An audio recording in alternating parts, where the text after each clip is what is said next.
Welcome to exam तक। आज है 12 जून और 12 जून 2021 के डेली करंट अफेयर्स की वीडियो सीरीज में आप सभी का स्वागत है। यहाँ पर जो है हर एक क्वेश्चन के साथ में आपको डिटेल में एक्सप्लेनेशन मिलेगा, साथ में आपको मैप से समझाऊंगा एंड लास्ट में एक क्वेश्चन पूछूंगा जिसका आंसर जो है आपको कमेंट बॉक्स में देना है। तो पूरा कंप्लीट वीडियो ध्यान से जरूर से देखिएगा। इसकी जो है पीडीएफ आपको कहाँ पर मिलेगी, तो एग्जाम तक हिंदी.com वेबसाइट पर मिलेगी। डेली पीडीएफ जरूर से डाउनलोड कीजिएगा and PDF free of cost है। डिटेल वाली पीडीएफ जो है वेबसाइट पर मिल जाएगी।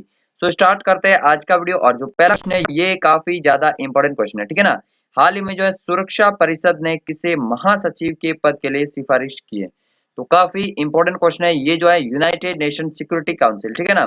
तो अभी जो है ना यूएनएससी ने अभी सिफारिश की है महासचिव के पद के लिए। एक्चुअल में आपको पता होना चाहिए कि जो यूएनओ है उसके महासचिव की अगर बात की जाए तो 5 साल के लिए निर्वाचित किए जाते हैं, ठीक है ना। तो 5 साल के लिए महासचिव निर्वाचित किए जाते हैं। पहले कौन थे? फर्स्ट अगर बात की जाए तो ट्रिंगवेली नाम से थे। एंड ट्रिंगवेली किस देश के थे? नॉर्वे देश के थे ट्रिंगवेली, जो कि थे यूएनओ के पहले महासचिव। इसके अलावा वर्तमान में कौन है? तो एंटोनियो गुटेरेस जो है ना, ये वर्तमान में जो है यूएनओ के महासचिव है। तो ये आपको इंपॉर्टेंट याद रखना, महासचिव पद के बारे में 5 साल इनका कार्यकाल होता है। अभी एंटोनियो गुटेरेस का कार्यकाल जो इस साल के एंड में खत्म हो जाएगा, लेकिन अगले कार्यकाल के लिए भी जो है सुरक्षा परिषद ने इनके नाम की सिफारिश की है। यानी कि एंटोनियो गुटेरेस जो है ये बन सकते हैं सेकंड टाइम जो है यूएनओ के महासचिव।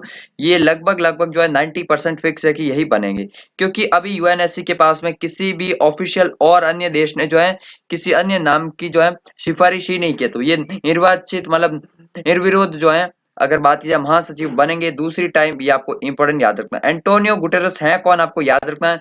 ये पुर्तगाल देश के हैं और पुर्तगाल के जो है पूर्व प्रधानमंत्री भी रह चुके हैं 1998 के टाइम पे, ठीक है ना। तो ये आपको याद रखना है, पुर्तगाल के पूर्व प्रधानमंत्री है और अभी ये जो है यूएनओ के दूसरी बार महासचिव बनने वाले। इंपॉर्टेंट याद रखना, अभी ये जो है 11वें महासचिव है यूएनओ के। ये भी आपको थोड़ा सा याद रखना, ठीक है ना। तो ये सब मोटे मोटे तौर पर मैंने आपको बता दिया। यूएनएससी के बारे में आपको याद होना चाहिए, ये जो है ना यूनाइटेड नेशन सिक्योरिटी काउंसिल है। 5 परमानेंट मेंबर है, कौन से? China, Russia, US, France and UK, ठीक है ना। तो ये 5 जो है परमानेंट मेंबर है, 10 अनपरमानेंट मेंबर है, जिसमें जो है भारत भी शामिल है। यानी कि 10 अनपरमानेंट मेंबर में अभी जो है भारत भी शामिल है, ठीक है ना। तो ये आपको याद रखना। बान की मून कौन थे? साउथ कोरिया के थे।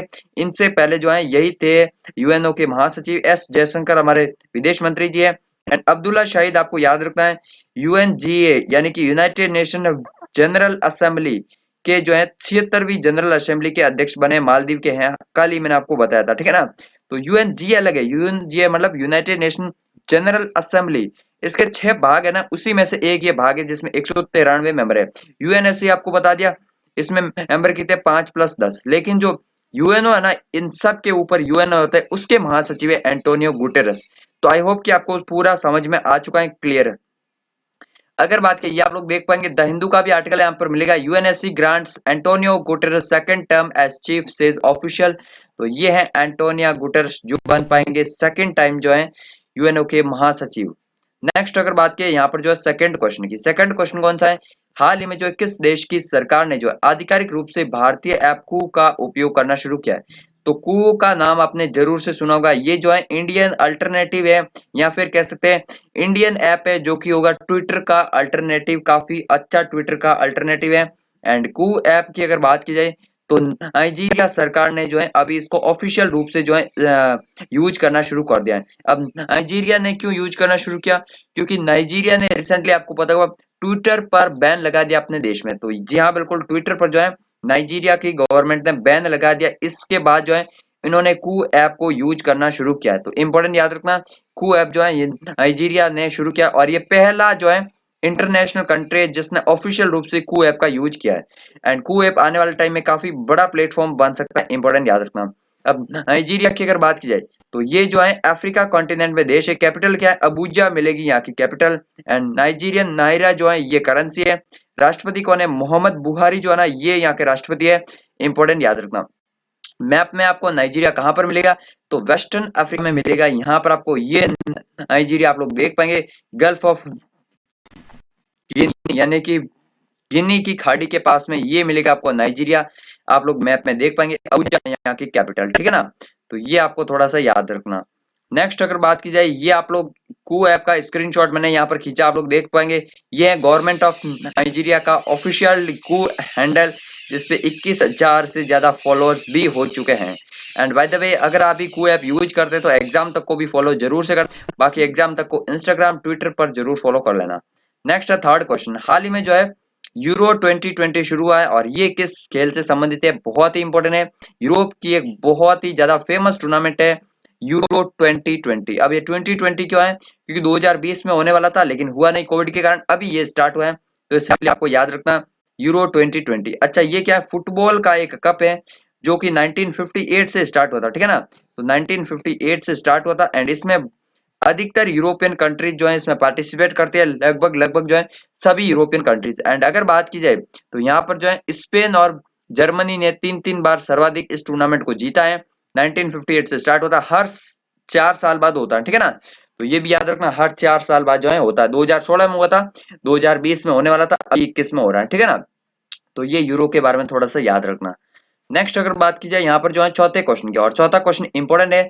हाल ही में जो है महाराष्ट्र के किस शहर के एयरपोर्ट का नाम बाल ठाकरे के नाम पर किया जाएगा, इंपॉर्टेंट क्वेश्चन है। यहाँ पर जो है अभी मुंबई इंटरनेशनल एयरपोर्ट, तो मुंबई के पास में अभी मुंबई नाम से आप सभी को पता ही हुआ, सिटी जो है वो एकदम कंस्ट्रक्शन हो रही है, तो अभी मुंबई का जो एयरपोर्ट होगा उसका नाम जो है बाल ठाकरे के नाम पर रखा जाएगा। बाल ठाकरे बाय द वे आप सभी को पता ही होगा, ये शिवसेना के फाउंडर थे, ठीक है ना। तो शिवसेना के फाउंडर थे एंड अभी शिवसेना जो है रूलिंग पार्टी है महाराष्ट्र में, आपको पता होगा एनसीपी एंड कांग्रेस के साथ में मिलकर।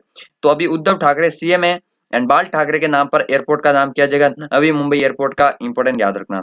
अगर बात किया महाराष्ट्र की, तो कैपिटल क्या है, तो मुंबई और नागपुर ये है यहाँ की कैपिटल, इंपॉर्टेंट याद रखना। Nagpur by the way summer capital है यहाँ की। इसके अलावा भगत सिंह कोश्यारी जो है ना ये राज्यपाल है महाराष्ट्र के, इंपॉर्टेंट याद रखना। नेक्स्ट यहाँ पर आप लोग देख पाएंगे इंडिया टीवी का यहाँ पर ये आर्टिकल भी है, अभी Mumbai international airport to be named after Bal Thackeray. यहाँ पर जो आप लोग देख पाएंगे ये है शिवसेना फाउंडर लेट बाल ठाकरे। नेक्स्ट अगर बात की जाए, आगे बढ़ने से पहले फ्रेंड्स मैं आपको बता दूं, सामान्य ज्ञान 2021 की ई बुक अगर आपने डाउनलोड नहीं किया है, अगर आप डेली करंट अफेयर्स देखते हैं, टेलीग्राम पर क्विज लगाते हैं, फिर भी जो है इस ई बुक को आप अगर आपने अभी तक नहीं परचेज किया है, 25 रुपए की ई बुक है, ठीक है ना। परचेज करने के नाम पे मतलब बहुत ही कम प्राइस है एंड इसमें आपको जो टॉपिक बाय टॉपिक जीके दिया है, एक टॉपिक रोज पढ़िए, उसके बाद क्विज लगाइए टेलीग्राम पे। एंड अब तो क्विज का फीचर हमारी वेबसाइट पर भी बहुत जल्दी अवेलेबल करवा दिया जाएगा, सो आप सभी लोगों के लिए काफी अच्छी बात है। तो यहाँ पर आपको विविध सामान्य ज्ञान, राष्ट्रीय अंतर्राष्ट्रीय इतिहास, राजनीति विज्ञान और कंप्यूटर के बिल्कुल शॉर्ट नोट्स मिलेंगे जो एसएससी वगैरह एग्जाम के लिए बहुत ही ज्यादा इंपॉर्टेंट रहेंगे। तो आप लोग जरूर से इस बुक को देख लीजिएगा, लिंक नीचे डिस्क्रिप्शन में। एंड अभी जो ऑफर भी चल रहा है तो आपको जो है काफी अच्छे मतलब चीप रेट में जाएगी। नेक्स्ट है पांचवें क्वेश्चन की, हाल ही में जो है कौन सी कंपनी जो है फिरमिना नाम से दुनिया की सबसे लंबी समुद्री केबल बिछाने वाली है। अब ये फिरमिना नाम याद रखना, ठीक है ना जी। फिरमिना नाम जो है ना ये है एक समुद्री केबल का जो कि बिछाने वाले हैं गूगल, इंपॉर्टेंट याद रखना। गूगल एक्चुअल में जो है उत्तरी अमेरिका और साउथ अमेरिका को कनेक्ट करने के लिए and specially south America continent जो है ना इसके लिए अगर बात की जाए तो तेज इंटरनेट कनेक्टिविटी अवेलेबल करवाने के लिए ये फर्मिना नाम की जो है केबल बिछाने वाली है। साउथ अमेरिका में आपको कहां पर मिलेगा, ये जो है अर्जेंटीना देश मिलेगा यहाँ पर, उसके बाद उरुग्वे मिलेगा एंड काफी सारे छोटे और देश मिलेंगे एंड एक बड़ा देश मिलेगा ब्राजील, ठीक है ना। तो ब्राजील, अर्जेंटीना, उरुग्वे इन देशों में जो है यहाँ पर पास में जो कोस्टल एरिया पास में बिछाई जाएगी समुद्री केबल, जो कि होगी दुनिया की सबसे लंबी समुद्री केबल जिसका नाम है फिरमिना, इंपॉर्टेंट याद रखना।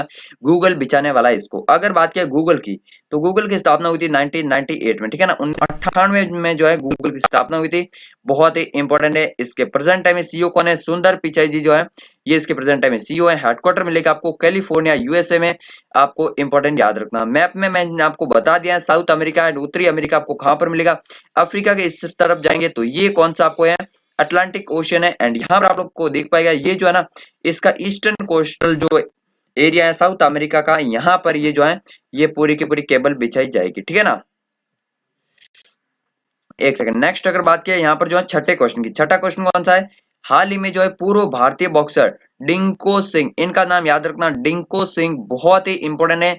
ये किस राज्य से थे? मणिपुर राज्य से थे भारत के। एंड इन्होंने जो है बहुत इंपॉर्टेंट याद रखना, बॉक्सिंग में थे। एंड 1998 में जो एशियाई खेल हुए थे थाईलैंड में, उसमें जो है इन्होंने गोल्ड मेडल जीता था। बहुत ही इंपॉर्टेंट है, गोल्ड मेडलिस्ट है एशियन खेल्स में। एंड 1998 में फिर उसी साल जो है इनको अर्जुन अवार्ड से भी सम्मानित किया जा चुका था। तो ये भी आपको थोड़ा सा इंपॉर्टेंट याद रखना है। एंड इसके अलावा जो है 2013 में इनको मिला था पद्मश्री अवार्ड, यानी कि भारत का चौथा सबसे हाईएस्ट सिविलियन अवार्ड जो है ये है पद्मश्री पुरस्कार, और ये इनको भी मिल चुका है। तो इसलिए इनका नाम याद रखना। डिंको सिंह के बारे में क्या याद रखना? एशियाई खेल में स्वर्ण पदक जीता। एंड ये कौन से खेल से संबंधित थे? तो ये बॉक्सर थे, ठीक है ना। तो ये आपको जरूर से याद रखना। एंड किस राज्य से थे? तो मणिपुर राज्य से थे। अब नेक्स्ट अगर बात करें यहाँ पर जो है 7वें क्वेश्चन की, 7वां क्वेश्चन कौन सा है? हाल ही में जो है आरबीआई के डिप्टी गवर्नर का कार्यकाल 2 साल के लिए बढ़ाया गया है। तो आरबीआई के किस डिप्टी गवर्नर का कार्यकाल 2 साल के लिए बढ़ाया गया? एक्चुअल में मैं आपको बताना चाहता हूँ, अभी कुछ और का भी कार्यकाल जो है इंक्रीज किया है। जैसे एलआईसी के अध्यक्ष कौन है? एमआर कुमार, ठीक है ना। एलआईसी के आपको याद रखना, मतलब एलआईसी के जो अध्यक्ष है ना एमआर कुमार, उनका कार्यकाल जो है अगले साल तक के लिए बढ़ाया, यानी कि 1 साल के लिए बढ़ाया गया। तो एलआईसी के अलावा जो है आरबीआई के डिप्टी गवर्नर कौन है अभी प्रेजेंट टाइम में? एम के जैन, इनका कार्यकाल भी जो है 2 साल के लिए बढ़ा दिया है। ये आपको इंपॉर्टेंट याद रखना, अभी खत्म होने वाला था लेकिन अभी जो है 2 साल और इनका कार्यकाल होगा। अच्छा, आपको याद रखना है आरबीआई में एक तो होते हैं गवर्नर, जो अभी कौन है? शक्तिकांत दास है, और ये हैं 25वें नंबर के। इनके अलावा 4 होते हैं डिप्टी गवर्नर, ठीक है ना। तो आरबीआई में 4 डिप्टी गवर्नर होते हैं, जिसमें माइकल पात्रा है, एम राजेश्वर राव है, एंड रविशंकर है, और ये एम के जैन है। तो अब ये चारों आपको नाम याद होना चाहिए। एंड एम राजेश्वर राव जो है ना, ये आरआरए कमेटी के अध्यक्ष है, यानी कि अगर बात की जाए, ये जो है अभी बात की जाए आरबीआई ने जो है 1 मई से जो है अगर बात की एक कमेटी बनाई थी, उसके अध्यक्ष हैं ये एम राजेश्वर राव, इनका नाम भी जरूर से याद रखना है, ठीक है ना। इसके अलावा आरबीआई का हेडक्वार्टर मिलेगा मुंबई में, स्थापना इसकी कोलकाता में हो गई थी 1935 में। ये आपको इंपॉर्टेंट याद रखना।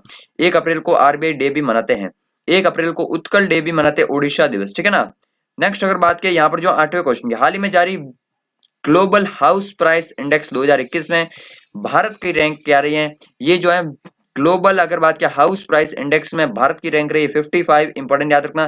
12 रैंक नीचे रही है अगर बात के कंपेयर करें 2020 के फर्स्ट क्वार्टर में, ठीक है ना। तो ये आपको याद रखना है, क्योंकि जो संपत्ति है ना, मतलब जो हाउसिंग वगैरह, इनके जो है वैल्यू जो है डिक्रीज हुई है इंडिया में, जाहिर सी बात है का इफेक्ट रहा है। एंड इसमें जो है टर्की इस लिस्ट में टॉप पर रहा है, ये आपको जरूर से याद रखना, टर्की जो टॉप पे रहा है। सेकंड नंबर पे न्यूजीलैंड रहा है। एंड ये जो है अपना इंडिया का जरूर याद है, 55 रैंक जो है ये इंडिया का रही है ग्लोबल हाउस प्राइस इंडेक्स 2021 में। तो ये थे आज के सभी इंपॉर्टेंट क्वेश्चन। फ्रेंड्स, अमेजोन से अगर आप कुछ भी ऑनलाइन बाय करते हैं तो लिंक नीचे डिस्क्रिप्शन में मिल जाएगा, सिंपली से जो है उसी लिंक से आपको बाय करना है, ताकि ये जो है ना एक तरह से एग्जाम तक का सपोर्ट होगा। आप जब भी खरीदते हैं तो एग्जाम तक को कुछ ना कुछ कमीशन मिलता है, इससे जो है एग्जाम तक को सपोर्ट मिलता है, ठीक है। अब एक कल के सवाल का आंसर, तो अभी जो है नए चुनाव आयुक्त कौन बने हैं? ये बने अनूप चंद्र पांडे, इंपॉर्टेंट याद रखना।